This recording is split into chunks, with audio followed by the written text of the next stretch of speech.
The Bowling Green apparition. During the night of the 12th of February, 2010, lifelong paranormal skeptic Roy Shaw was walking his dog in Devon, England, wandering through the quiet streets of his neighborhood. He began to approach his local lawn bowling club, when he was startled by an odd object hovering high up in the sky. Hazy and distant at first, it began to descend slowly and move nearer in his direction. Circular in shape, it suspended itself above the bowling club and Shaw entered the grounds to get a better look at the object. He watched in amazement as it zigzagged around, before landing on the far side of the green.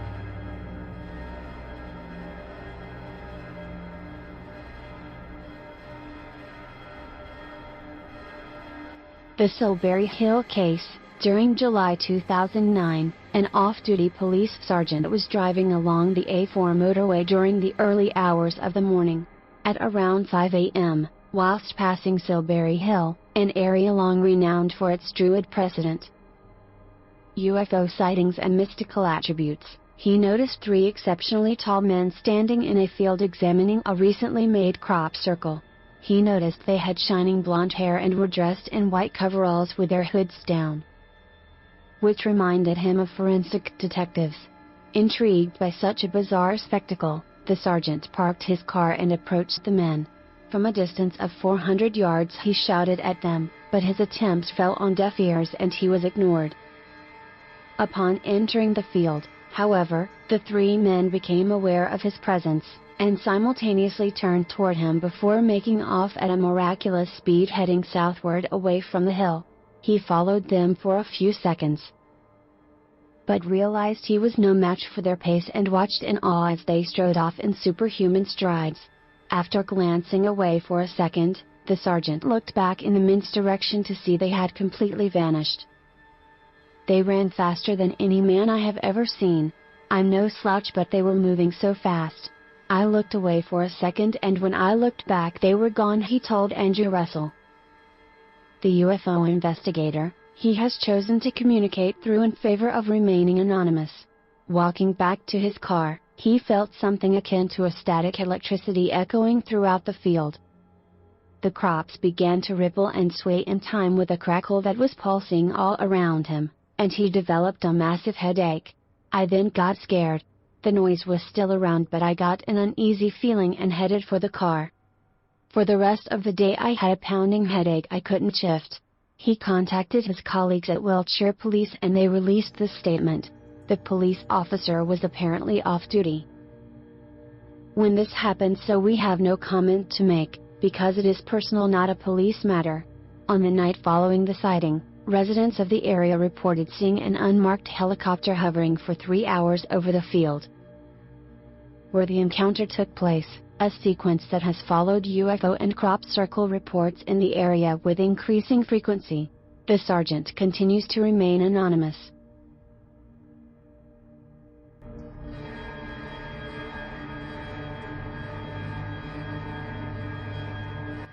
The Varginha case. In recent years, the Varginha case has garnered just as much attention and controversy among hardcore UFO enthusiasts as Roswell has among the general public. Many attempts have been made to thoroughly investigate the case and make conclusive findings.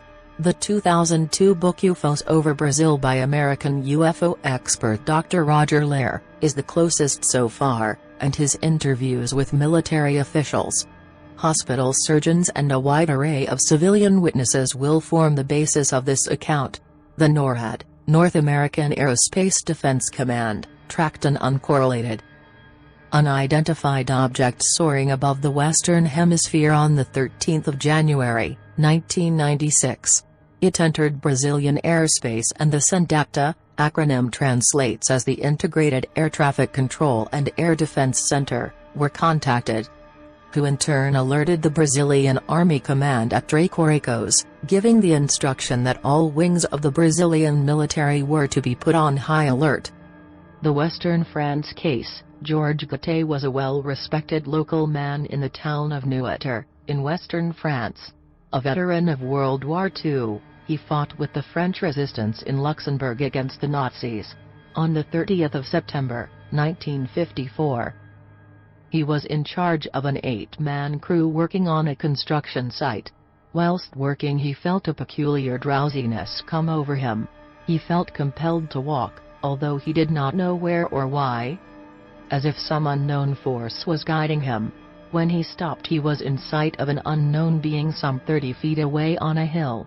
He described it as having an opaque glass helmet, gray coveralls and short boots. He also noticed a rod-like weapon in its hand and a square-shaped electronic device on its chest. The creature stood in front of a dome-shaped object which hovered 3 feet above the ground. The craft also had a cupola shape on top, with blade-like devices protruding from its highest point.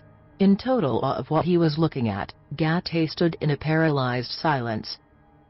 As he gazed in amazement, something even stranger happened. He stated suddenly, "The strange man vanished." Gate then ran back to the site to report what he saw, and noted that at his first attempt to do so he was overcome with an unshakable feeling of stillness. After greeting his workers with a panicky "Have you seen something?" 2 of his workers concurred with his account, claiming to have seen a flying saucer and a man dressed like a diver in front of it. His 7 co-workers complained of feeling inexplicably drowsy during the event. And George Gate himself suffered headaches, loss of appetite and insomnia for the full following week.